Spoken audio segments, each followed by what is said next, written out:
Olá você telespectadora, olá você telespectador daqui da TV Cultura Litoral. A partir de agora você acompanha a edição desta segunda-feira do Opinião 2.0, que recebe com muita honra dois convidados, dois advogados militantes aqui da cidade de Santos, da Baixada Santista, o Rogério Bacilli e o Écio Lescrec. Nós vamos começar falando do passamento, da perda, da morte de um dos grandes santistas das últimas décadas, o advogado Sérgio Sérvulo da Cunha, que morreu no sábado aos 86 anos. Sérgio Sérvulo da Cunha foi vice-prefeito de Santos na gestão Thelma de Souza e secretário de Assuntos Jurídicos, finalzinho da década de 80, começo da década de 90. No começo da década de 80, ele presidiu a OAB Santos, da qual o Rogério Bacilli faz parte, foi constituinte, também na década de 80, não deputado constituinte, mas assessor dos deputados constituintes, e foi também chefe de gabinete do ministro da Justiça no governo Lula, o Márcio Tomás Bastos. É uma grande perda, uma pessoa extremamente gentil, educada, muito inteligente, e a vida toda militante, não é, Écio? Boa tarde. Sim. Boa tarde, Paulo Chefia, nosso companheiro que está aqui presente, o Rogério Bacilli, meu amigo, companheiro de tantas jornadas aqui. Lembrando a figura do nosso já saudoso colega Sérgio Sérvulo da Cunha, devo dizer que era um homem polêmico, né? Tem algumas passagens pitorescas dele, né? Ele era um filósofo, um pensador, um homem intelectual, né? Eu já mencionou os cargos que ele ocupou. Há umas passagens curiosas. Eu fui aluno dele no último ano da faculdade, na disciplina de Direito Processual Civil, né? E depois, como você mencionou, ele foi secretário de Assuntos Jurídicos depois do governo Oswaldo Justo, do qual eu tive a honra também de ser o secretário de Assuntos Jurídicos. Lá na faculdade, uma vez até criaram lá uns alunos maldosos, tinham noticiado o falecimento dele e tal, naquela época, por questões de nota, que ele era muito rigoroso em tal proceder. E com relação à presidência que ele teve na subseção da ordem, está aqui o Bacilli como representante da OAB, certa vez o desembargador do Tribunal Regional do Trabalho veio inaugurar a sede onde é a Justiça do Trabalho aqui em Santos, onde tem a antiga Confecções Taylor, né? E naquela época o Dr. Sérgio era o presidente da subseção. Ele, no discurso dele, dizia que nada valia aquele prédio tão lindo, tão maravilhoso, tão pujante, né? Tão deslumbrante, se os trabalhadores não fossem, digamos, tratados com igual qualidade, com melhor na nossa vida, né? Enfim, valorizando e tal, etc. Quer dizer, estava fazendo críticas, assim, algumas pontuais a respeito daquela inauguração. E o presidente do Tribunal do Trabalho, então, na sua fala, ia encerrar, porque ele estava inaugurando aquela sede. Ele dizia que essa vida é gozada, né? Ainda esta semana fui inaugurar uma sede da Justiça do Trabalho em Mogi das Cruzes, não sei aonde, que não custou um centavo para o Estado, né? Tudo foi custeado pela própria cidade, né? E hoje eu venho aqui em Santos, onde tudo foi custeado pelo Estado, pelo Tribunal do Trabalho, para ouvir essas baboseiras aqui, dizer que o prédio não podia ser tão lindo, mas o mais importante era o que viria em favor dos trabalhadores e tal. Quer dizer, o Sérgio tinha essas questões assim, realmente, que eram deles, e precisava ter coragem para dizer isso. Mas era um homem sempre humilhando, né? Cortês e tal, só que as suas manifestações sempre foram agudas, sempre foram... Eu estava conversando com você antes do programa, que na época em que Santos tinha sido subtraído da sua autonomia, depois que o Justo renunciou à presidência, à prefeitura de Santos, fizeram até uma carta, né, lá no seu Diório, lá no restaurante Roma, e o Justo renunciando, foi entregar a presidente da Câmara, 2 horas depois o Justo estava preso. Depois veio o regime de intervenção e tal. Durante esse período todo, o doutor Sérgio, contrário ao fato de interventores virem aqui dirigir o destino da nossa querida cidade, se opunha, não pagava os impostos municipais. Ele apresentava embargos à penhora, oferecia bens à penhora, oferecia embargos, e em cima das petições ele colocava entre aspas, assim, resistência democrática, quer dizer, ele não se curvar aos ditames da ditadura militar. Esse era o doutor Sérgio Sérvulo da Cunha. Eu não sabia desse detalhe do Sérgio Sérvulo da Cunha quanto aos impostos municipais, mas eu tive atitude parecida. por um período menor, porque em 1964 eu tinha 12 anos, não era eu que pagava, ou em 68, né, eu tinha 16 anos, não era eu que pagava o imposto da casa. Mas a partir de 81, ano que a minha mãe morreu, eu deixei de pagar os impostos, eu deixava o dinheiro guardado, porque sabia que uma hora ia ter que pagar, né, porque eu entendia também que a cidade não era administrada por um prefeito eleito pelos moradores. Quando houve a retomada da autonomia, eu paguei todos os impostos da minha casa, que na época era na rua Campos Melo. Bacili, o Sérgio Sérvulo da Cunha, uma grande figura. Boa tarde. Boa tarde. Prazer ter você aqui hoje. Obrigado, é uma honra, Paulo, uma honra, meu amigo Écio Lescrec. Falar do Dr. Sérgio é fácil.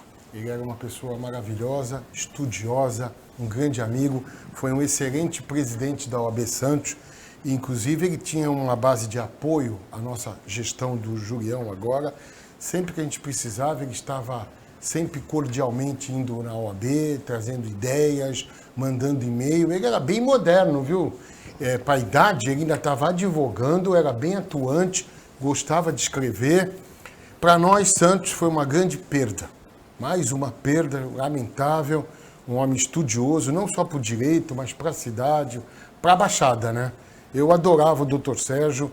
Ano passado tive uma longa conversa com ele. Sempre que ele podia, que ele vinha aqui ao centro, ele marcava, muito rigoroso no horário, ele mandava e-mail e falava, você pode me receber 2 dias antes? Assim, já falava, olha, tal hora eu posso chegar. Ele chegava meia hora antes e era assim um café maravilhoso e a gente já dedicava para ele 1 hora ou 2 porque sabia que era uma história de vida. Ele sabia tudo de Santos, tudo da Baixada, tudo do Brasil praticamente. Foi um grande assessor do Márcio Tomás Bastos. Inclusive, ele tinha uma passagem, o Écio sabe bem disso, você também que frequenta bem a OAB, de um conhecimento jurídico maravilhoso, sabe? O Dr. Sérgio era um estudioso do direito. Ele não era apenas um advogado, ele era um estudioso do direito. Para mim, eu tive a honra de ser amigo dele, da família, e vamos guardar uma lembrança maravilhosa desse homem. Vamos registrar também a morte de um dos grandes compositores de samba do século passado, desse século. Se falar o nome dele, ninguém sabe quem é. Ildemar Diniz, mas morreu aos 88 anos nesse final de semana, o Monarco, um dos grandes sambistas. E o Gonzaga perdeu uma das suas figuras mais emblemáticas também. Morreu no sábado, aos 73 anos, o delegado aposentado Roberto Correia da Costa, que todo mundo no Gonzaga conhecia. O escritório dele era uma mesa ali na Casa do Cafezinho, pertinho da Praça da Independência, o Roberto Correia da Costa. Esse Opinião é especialmente dedicado a relembrar um fato importante para a cidade, que foi a criação, na década de 80, agora completa 35 anos, da Fundação Benedito Calixto. E um dos personagens centrais dessa história é o advogado Écio Lescrec. O que você gostaria de contar para a gente, Écio, sobre a criação da Fundação Benedito Calixto, num casarão histórico da Avenida da Praia, em Santos, e a criação da fundação depois, com a restauração das obras do grande pintor Benedito Calixto? Olha, quando o Justo tomou posse, no dia 9 de julho de 1984, encerrando 15 anos do regime de intervenção da nossa querida Santos, logo no dia seguinte, dia 10, coube-me a honra de ser orador e posso dizer mais secretários. Logo em seguida, iniciou-se a primeira reunião. Nessa primeira reunião, o Justo entendeu que deveríamos criar um Conselho Municipal de Presidentes de Sociedade de Bairros. Foi o primeiro ato que o Justo me incumbiu de criar, porque ele entendia que as sociedades de bairros, os presidentes, eram verdadeiros administradores da cidade sem salário, sem subsídio, sem nada. Conheciam todos os problemas e tal. O segundo ato, ele me disse o seguinte, que o Bandarra, o Álvaro Bandarra, saudoso, que foi secretário de Turismo, disse a ele, Justo, que gostaria de implantar a Secretaria de Turismo naquele casarão da Avenida Bartolomeu, número 15, um casarão branco. O Justo nem sabia o que era direito isso e me pediu para verificar do que se tratava. Eu me reuni com os procuradores da prefeitura e o doutor Luiz Alberto de Castro era o advogado encarregado numa desapropriação relacionada a esse imóvel. Então, me passaram a história do casarão, naquela época. A desapropriação vinha do ex-interventor Carlos Caldeira, né? Foi assim. O Carlos Caldeira, em 1979, ele tentou comprar o casarão, comprar mesmo, né, dos herdeiros. 5 aceitaram a avaliação administrativa, ele comprou. A Prefeitura de Santos comprou. Mas 2 não. Um deles não aceitou a avaliação administrativa e o outro não podia aceitar porque era menor. Então, com relação a esses 2 herdeiros remanescentes, foi iniciado o processo de desapropriação que já corria na Justiça há muitos anos sem nenhuma solução. E o imóvel estava abandonado, jogado, abrigava famílias de condição de morador de rua, sem luz, sem nada, jogado. Aí, de repente, nessas conversas que a imprensa começou a divulgar, eu fui procurado pelo doutor Narciso de Andrade, que era um advogado e poeta já falecido, e ele disse, eu conheço o advogado desses 2 herdeiros remanescentes que estão disputando a melhor valia na ação de desapropriação. Você gostaria de conversar com ele? Se eu tivesse condição, aí veio o advogado de São Paulo, veio conversar comigo, e ele me disse o seguinte, não havia possibilidade de vocês oferecerem alguma coisa como parte do pagamento que viesse ao final ser definido pelo judiciário a respeito desses 2 remanescentes e 2 herdeiros? Falaram, não temos nada. Chegamos na metade do ano, o orçamento já tinha sido consumido no primeiro semestre, não temos nada, não, um mínimo, isso que possa, tal. Aí eu pensei, conversei, falei com o Rivot, na época o secretário de Finanças, também saudoso, Arthur Rivot, e disse que poderiam oferecer 20% em 12 parcelas.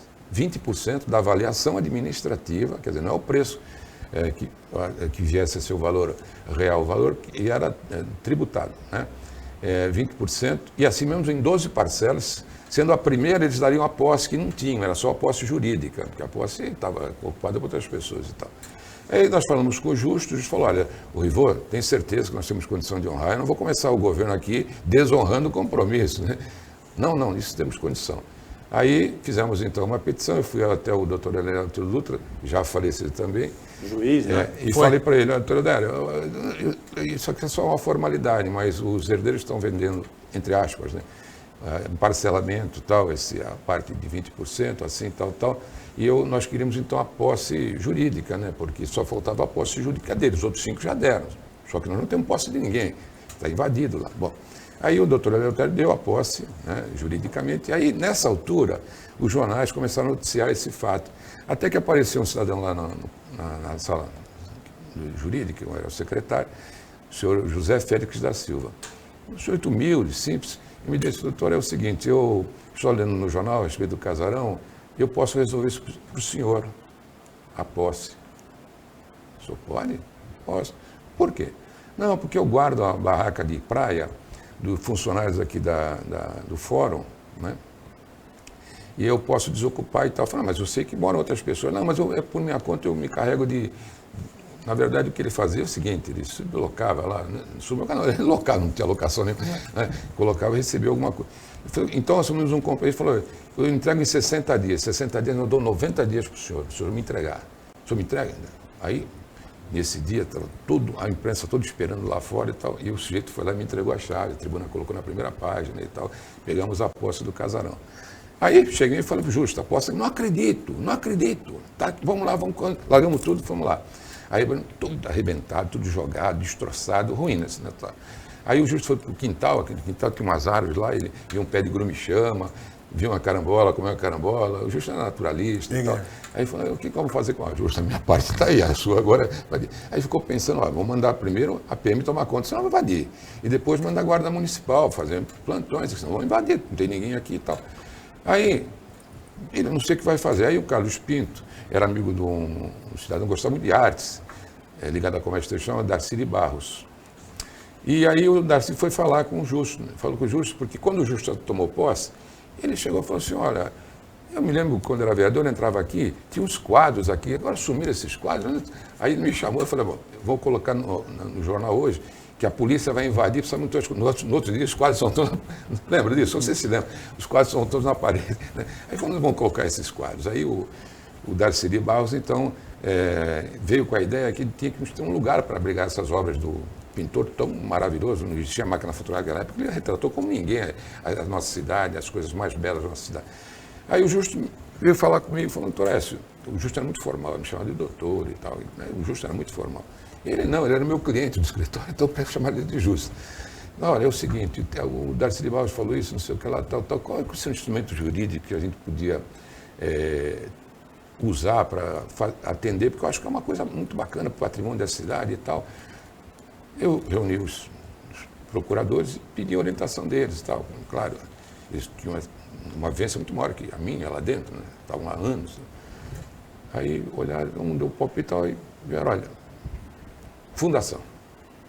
Aí fundação. Peguei e fiz uma minuta junto com eles, fui até o Ministério Público, e a fundação tem a participação do Ministério Público. Conversei com o promotor público, eu estou de acordo. Aí levei para o Justo, falei, Justo, olha, nós já vimos lá, já falei até com o promotor, a melhor forma é a fundação. Fundação Pinacoteca Benedito Calixto. E aí, então, se realizou esse grande sonho, que era do Darcy de Barros, de ter um lugar para abrigar as obras de Benedito Calixto. Tivemos a posse do casarão, que foi uma coisa que o Justo não acreditava que ocorresse, né? E assim, daí para diante, o primeiro conselho curador o Justo nomeou e depois ela começou a ter a sua vida própria. E agora, este ano, a Pinacoteca está comemorando 35 anos de existência. E assim a cidade de Santos ganhou essa verdadeira joia que é a Pinacoteca Benedito Calixto numa fundação.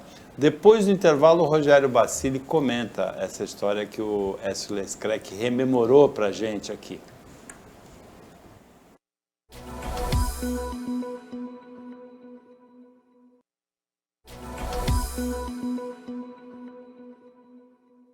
Voltando com a Opinião 2.0, que hoje tem a honra de receber dois advogados militantes aqui da cidade de Santos, o Écio Lescrec e o Rogério Bacilli. Rogério, o Écio contou para a gente como é que a cidade ganhou a Fundação Benedito Calixto, que hoje, aos 35 anos, pode ser considerada uma das joias da cidade, né? Inclusive, essa foto do prédio iluminado é muito, muito, muito bonita, né? Olha, é um presente para a nossa cidade, né? E hoje, até conhecendo o Écio há muitos anos, eu cada vez engrandeço mais a minha amizade por ele e pela história da cidade, né?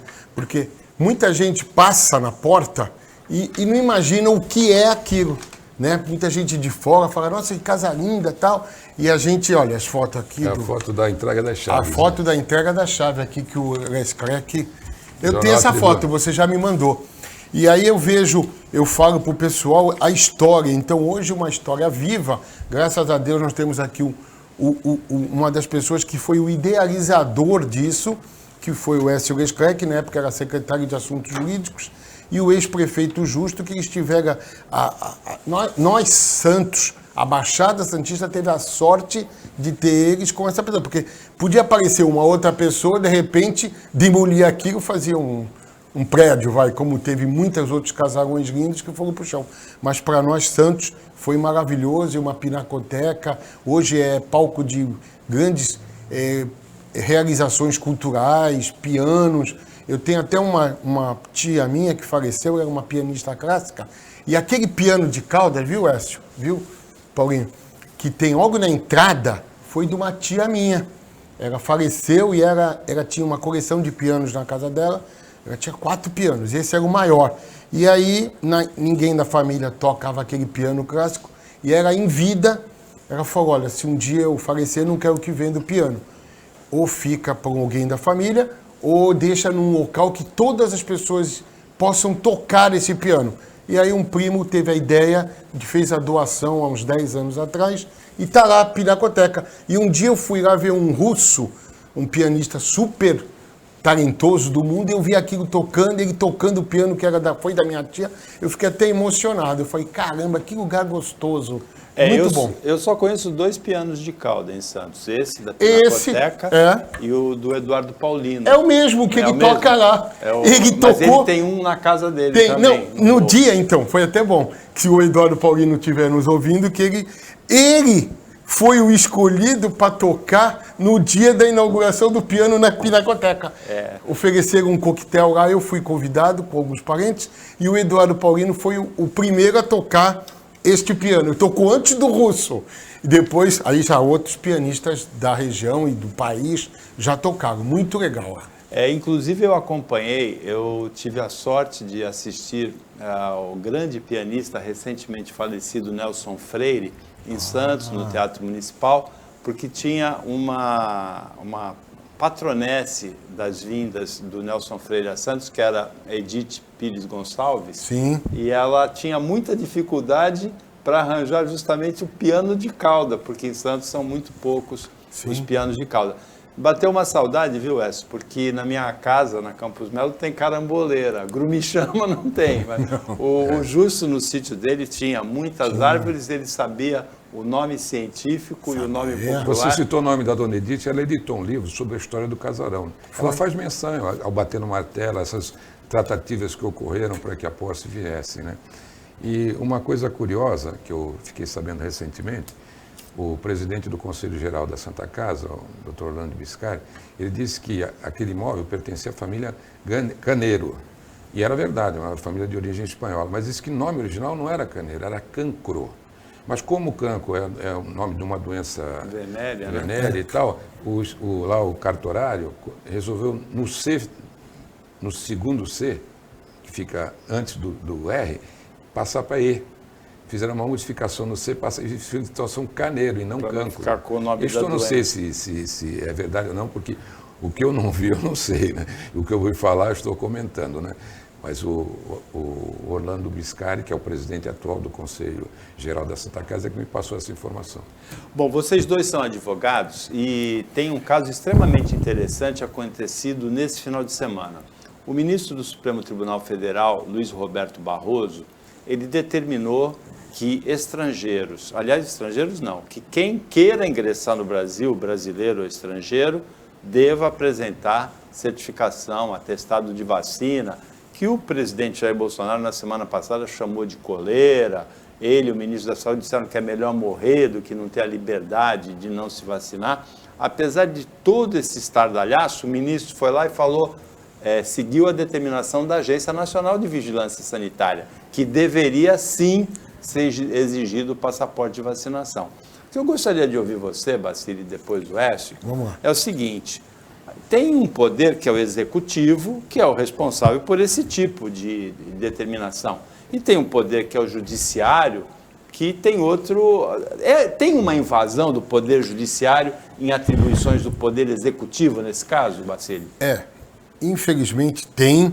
O STF, ele passou a ser os 11, né, que agora só tem 10, mas vai ter o 11º em breve, são 11 que mandam no país, só que eles não receberam um voto, né? Mas eles mandam no país, fazem e desfazem. E eles ganharam muito espaço, infelizmente, porque o presidente Bolsonaro está deixando a desejar, principalmente nesses momentos que ele faz, que ele deveria tomar uma atitude em relação que o mundo inteiro está tomando. Inclusive, hoje de manhã, eu vi uma matéria que a Inglaterra já fez o mesmo e está dificultando quem vai entrar e quem sair não entra, está meio confuso a coisa. E eu acho que o ministro Barroso, neste caso, acertou. Por quê? Porque ele foi provocado. Só que hoje em dia o que acontece? Os ministros do Supremo... A provocação, quem acionou o Supremo Tribunal Federal, essa é uma decisão liminar ainda, mas quem acionou foi um partido político, perfeitamente. Sustentabilidade, né? Então, o que acontece é o seguinte, o Supremo, o ministro, ele está esperando alguém ser provocado. O judiciário, ele não pode tomar uma atitude sozinha. Chegar lá e falar, eu quero tal coisa. Quer dizer, quase isso. Mas não pode. De vez em quando, né? Eles fazem. Aí o que acontece?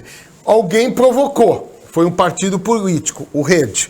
Quando o Rede entrou, imediatamente o Barroso já chamou, avocou para ele essa responsabilidade e deu liminarmente uma decisão. Sabiamente, porque ele sabia, porque o Bolsonaro é polêmico nessas coisas.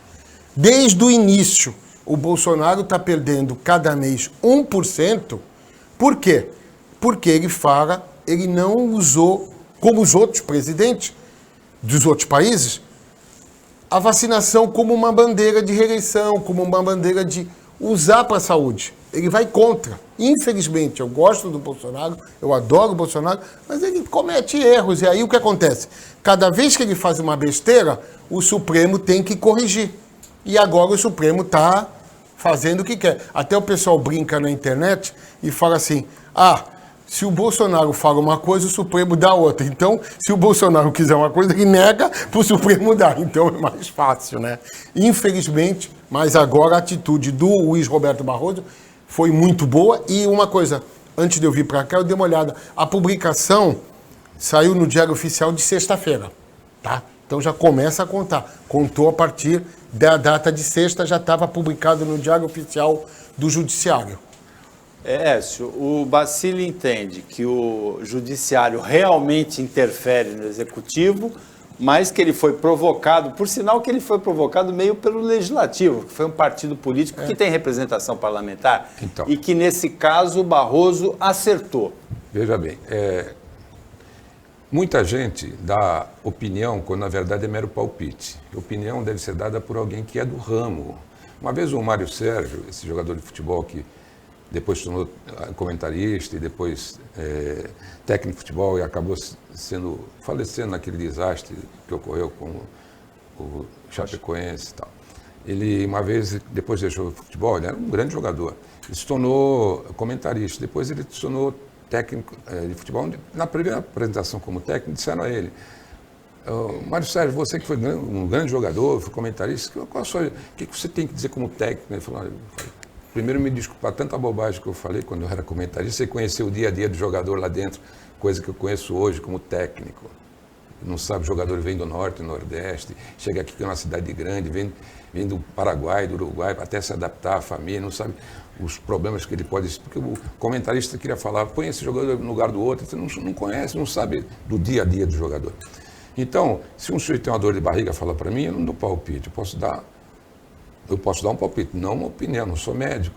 Um dia, num programa, eles estavam me entrevistando o que eu achava da Ponte dos Barreiros, estava caindo, qual era o problema. Eu disse à minha entrevistadora que eu não poderia dar opinião, porque eu não sou engenheiro, eu poderia dar um palpite. O meu palpite seria que você teria uma má conservação, mas é palpite, não é opinião. Nesse caso específico, é uma questão jurídica, então nada mais correto do que ouvir a opinião de alguém ligado ao ramo do direito. Como acabou de expressar aqui o meu colega Rogério Bacilli, o Poder Judiciário, quando eu saí da faculdade, eu tinha uma tese, que era o seguinte, eu li a Constituição, que dizia que o poder emana do povo, e ele é exercido por ele, talvez diretamente ou através de seus representantes legais. E eu ficava olhando para o Judiciário e não via desta forma. Eu falei, não, é eleito pelo povo, nem diretamente pelo povo, e nem pelos seus representantes legais, porque não foram eleitos. E eu ficava na dúvida, mas por quê? Porque até que em um determinado momento cheguei à conclusão que o judiciário, se ele for eleito pelo povo, ele fica à mercê da opinião pública. E aí ele pode não interpretar bem o direito, a lei escrita, a principal norma, a principal fonte de direito que é a lei, e a maior de todas, que é a Constituição da República Federativa do Brasil, a nossa Constituição, o Estatuto da Nação. Muito bem. E se ele ficar à mercê da opinião pública, ele pode se contaminar pela impopularidade, né? E não querer tomar a decisão que seria aquela que juridicamente teria que tomar. Então, o Poder Judiciário é um poder inerte. Por que ele é inerte?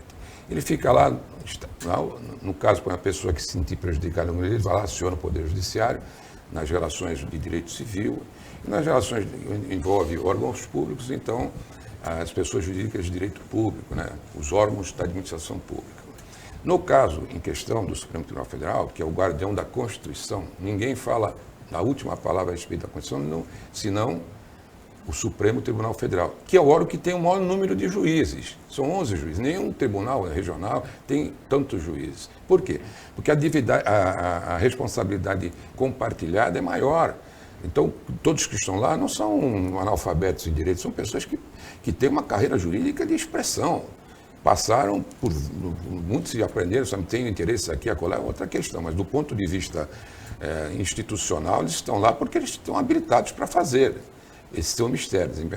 Então, é um poder inerte, ou seja, ele só responde quando é provocado. Então, ao leigo, surge a questão, o Supremo interfere em tudo. Não, ele não interfere em nada. Ele é acionado pelo Ministério Público, é acionado pela Procuradoria Pública, pelos partidos políticos, ele é acionado. E quando ele é acionado, é sorteado um relator. Se já existe uma matéria anterior vinculada àquela que está sendo ingressada naquele instante, então a precedência cai para aquele mesmo relator. Se não, é um relator que é sorteado. Primeiro, são duas duas turmas, né? Se não se resolve uma das turmas, aí vai para o plenário. O plenário, então, é, digamos, o colegiado mais importante da nação em termos de direito constitucional. Muito bem. Agora, chegando à pergunta aqui, um dos ministros do Supremo Tribunal Federal, o ministro Barroso, apreciando um pedido que foi feito por um partido político que representa um contingente da nação, democraticamente. O poder mais democrático que existe numa república é o poder legislativo, porque ali Congresso é o templo da democracia. Tem assento deputados de extrema-direita, extrema-esquerda, senadores de extrema-direita, extrema-esquerda, tal, do centro, isso para cá, para lá, para cá, para lá. Embora não sejamos uma democracia representativa como deveríamos ter. Um exemplo disso é a bancada ruralista. Tem 111 deputados para representar 5 mil donos de latifúndios. Já os seus colonos, que são mais de 5 milhões, só tem 6 deputados. E que representatividade existe no parlamento brasileiro, onde 5 mil tem 111 representantes e 5 milhões tem 6 representantes. Essa é a nossa... Mas é porque nós estamos ainda engatinhando na nossa formação, ainda vamos passar... Eu estava falando outro dia na solenidade do Dia dos Médicos, lá na Santa Casa, com o ex-governador Geraldo Alckmin, eu estava conversando com ele, e disse para ele que nós estamos passando aqui os países antigamente chamados de subdesenvolvidos, hoje em desenvolvimento, o mesmo que a Europa passou há um século. Os grupos reacionários usam bandeiras de patriotismo exacerbado, né, violento, para se impor perante sociedades que estão conquistando alguns direitos sociais que vinham sendo postergados há muito tempo. Com essa bandeira do patriotismo exacerbado, vão ganhando, não digo nem simpatizantes, são praticamente pessoas que acabam sendo militantes daquela filosofia. Mas voltando a essa situação, a meu ver, o ministro Barroso está certo, porque se a Anvisa, que é o órgão responsável, a Agência Nacional da Vigilância Sanitária, adotar esse procedimento, nada mais fez o ministro do que determinar aquilo que a própria legislação, o próprio poder disciplinador daquela responsabilidade sanitária havia determinado. Portanto, a meu juízo, aí eu falo a meu juízo, porque pode ter outros que pensam de outra forma. Como disse o meu companheiro, meu amigo particular, advogado brilhante na cidade, meu representante na advocacia de Santos, Obrigado. Com bastante correção, está perfeito. Não é o primeiro caso. Uma juíza federal, há um tempo atrás, também contrariou uma determinação do presidente Jair Bolsonaro de cancelar a instalação de 120 radares nas rodovias federais. A juíza falou, não, isso não é atribuição dele, é do DENIT. O DENIT falou que é para colocar, vai colocar. E contrariou a decisão do presidente. São conflitos de democracias em que funcionam os 3 poderes. A gente volta depois do intervalo, bem rapidinho. Voltando para o último bloco do Opinião 2.0, que nesta segunda-feira recebe como convidados os advogados Écio Lescreck e Rogério Bacilli, os dois com uma história. A do Écio é mais longa que a tua, hein? Mas eu vivi mais também, né? Vamos reconhecer que a história do Écio... Ele sabe o muito. Forrest Gump, contador de história. É mais antiga que a tua.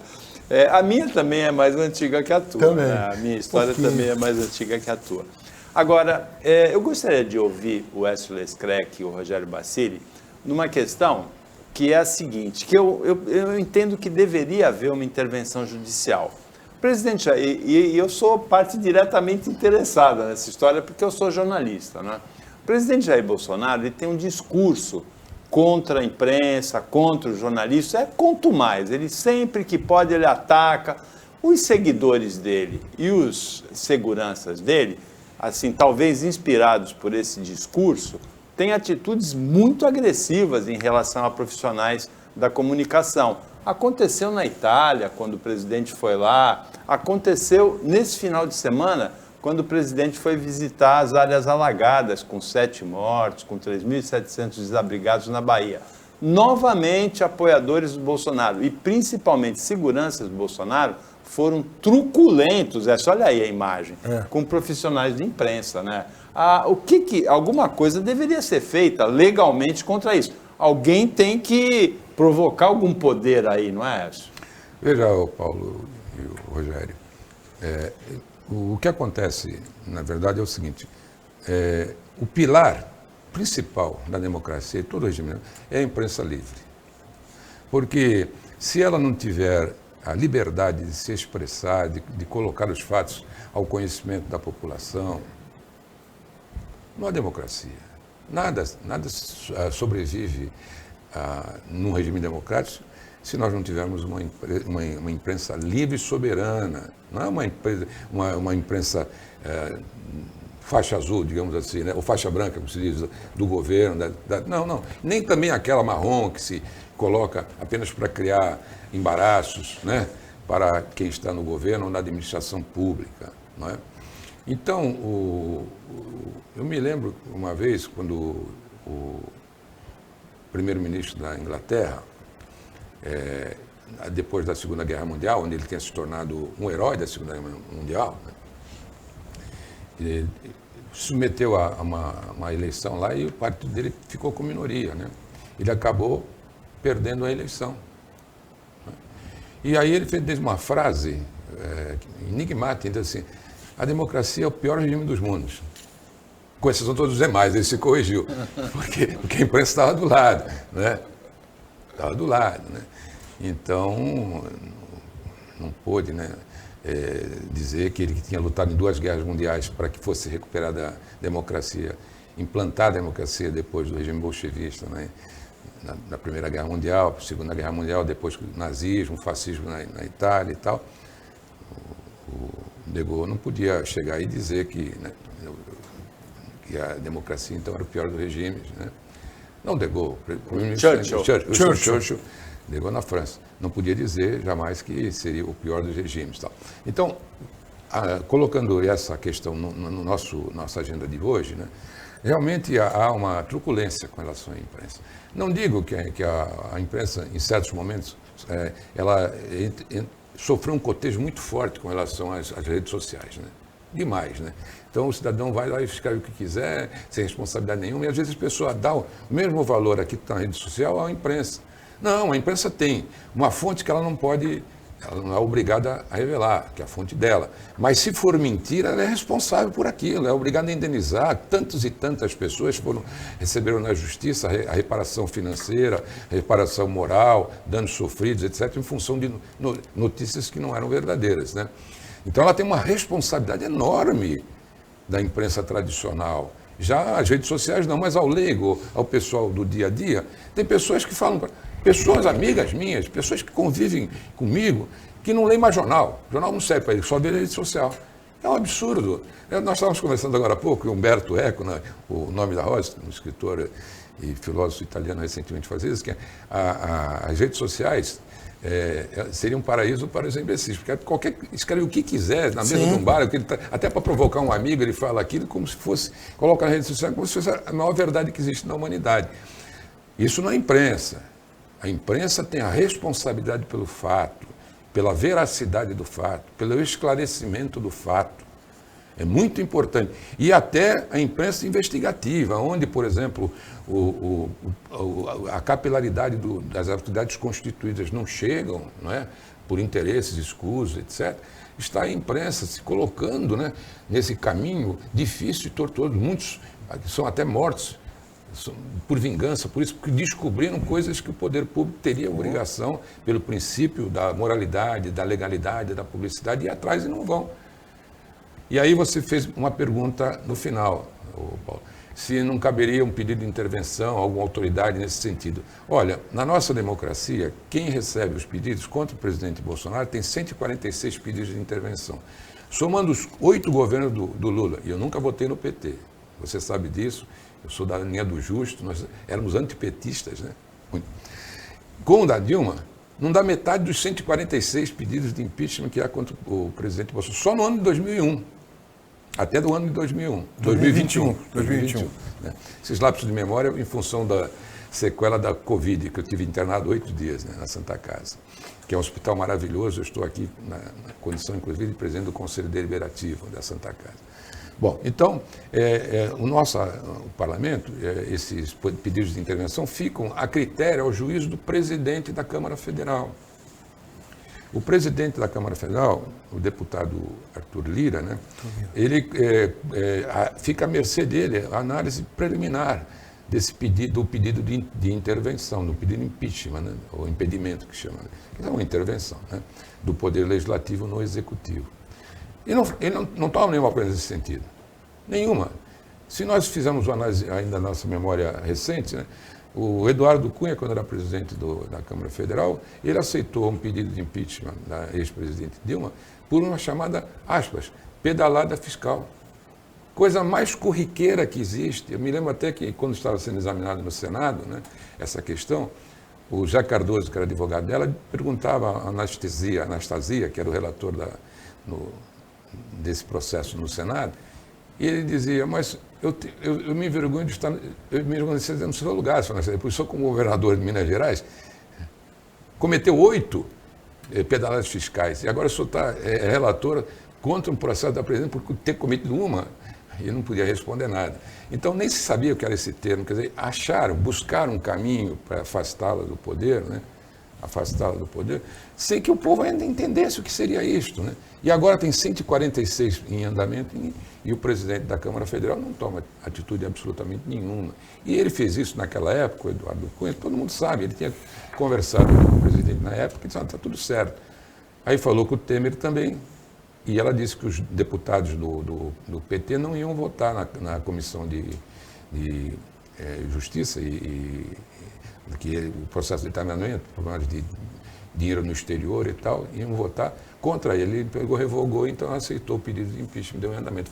Nem foi um ato de ofício dele, o que é outro caso, né? Que ele estaria lá, não como Eduardo Cunha, mas como presidente da Câmara Federal. Mas ele não usou o ato de ofício de presidente, ele usou um ato pessoal de vingança, porque na Comissão de Ética os deputados do PT votaram pela cassação dele. Não foi um ato de ofício. Mas então, no nosso parlamento é assim, quer dizer, a presidência da Câmara é que fica com essa prerrogativa de aceitar ou não o pedido de impeachment. Agora, veja, Bacili, o Écio Leclerc, ele definiu assim, com muita propriedade a função da comunicação, do jornalismo, da democracia. Inclusive, ele deu a mesma explicação que o patrono do jornalismo dos Estados Unidos, Joseph Pulitzer. A comunicação, o jornalismo, ele é tão importante para a democracia que o profissional, para exercer o jornalismo, ele só pode ser adequadamente formado numa escola de comunicação. O Joseph Pulitzer falou o que o Écio disse aqui agora. Agora, é recorrente a agressão de segurança do Bolsonaro, de apoiador do Bolsonaro contra meios de comunicação, e a coisa fica por isso mesmo, né, Bacili? Olha, eu vejo até com tristeza, porque o Bolsonaro, além dele ser muito mal assessorado, a família dele atrapalha em tudo, os filhos também são truculentos, eles incentivam os seguranças a serem truculentos, os amiguinhos dele são truculentos, e isso vai repercutindo. Eu vou dizer, um ano antes da eleição, talvez um pouco menos agora, falta acho que 10 meses para a eleição, porque vai ser em outubro do ano que vem. Então eu digo, o Bolsonaro está perdendo 1% ao mês do eleitorado. Você pode perceber essas atitudes dele. Ontem mesmo, você botou na televisão agora o vídeo, os repórteres nem chegaram perto, os seguranças dele, armados, já agrediam as pessoas. Aí apareceu um lá que é secretário da Bahia, não sei do que, já também se garantindo. Olha lá, a atitude. Só que o Bolsonaro, ele olha para esse segurança dele com uma certa reprovação. Só que no momento, olha lá, ele olha para o cara e tira a pessoa, olha lá. E o que acontece? Ele sabe que o único perdedor é ele próprio. Por quê? Ele está fazendo campanha para os outros candidatos. Porque você não vê o Lula fazendo. O Lula não precisa fazer nada. Ele já tem os seus quase 40% ou 30% e vai continuar. O que acontece? Todo dia, toda hora, o Bolsonaro ou alguém dele acha legal. Só que o único prejudicado sempre será o candidato, Bolsonaro. Porque ano que vem ele vai ser candidato, o que vai acontecer? O pessoal vai lembrar de tudo isso. Aí o que vai acontecer? Não, chega e tal. Então, eu acho isso com tristeza, mal assessoria, tá? Porque quem ganhou a eleição foi ele, não foi esses assessores. Tudo bem que eles são nervosinhos, mas não é o momento, tá? Não é o momento. E como já começou, agora essa guerra não tem mais fim. Desde o começo ele sempre gostou de atacar a televisão, os repórteres. Não é todo repórter que fala mal dele, mas agora ele titulou todo mundo. E os amigos dele, que nem o Guga Screc falou, é uma realidade. Hoje em dia, as redes sociais, elas dão mais ênfase, sabe? Se você põe um fato negativo, você não corrige mais, né? Esse é um fato negativo, sabe? Ontem a televisão, teve um canal de televisão que ficou quase 40 minutos falando. Ele ia e voltava no mesmo assunto. E depois nos canais a cabos da mesma emissora. Então, quem está perdendo é ele. O segurança é um mero desconhecido. Ele está ali, se ele é Polícia Federal, eu não sei qual é o cargo dele, ou segurança particular, ninguém lembra dele, ele está se achando o machão, daqui a pouco ele vai ser esquecido, acabou. Agora, quem perde? Bolsonaro. Quem perde? Os ministros que estão com o Bolsonaro, que às vezes também são mal interpretados. Infelizmente, não adianta mais. Eu acho que o Bolsonaro não escuta os assessores, não deve escutar, porque esse tipo de atitude só perde o candidato. Nós chegamos assim ao final desse Opinião 2.0. Eu agradeço muito a participação do Écio Screc e do Rogério Bacilli, que deram esse up, essa levantada na qualidade do Opinião 2.0 hoje. O programa foi muito bom. Bacilli e Écio Screc, muito obrigado. A gente espera receber vocês daqui a um tempo novamente aqui no Opinião. Quero agradecer ao trabalho da equipe técnica e de jornalismo do Sistema Costa Norte, ágil, esperta, antenada, e quero agradecer principalmente a você que acompanhou a gente mais essa edição, você telespectadora, você telespectador. Até amanhã, nesse mesmo horário de 15 para as 2, no horário do almoço, meia-noite na reapresentação, e uma ótima semana para você que você merece.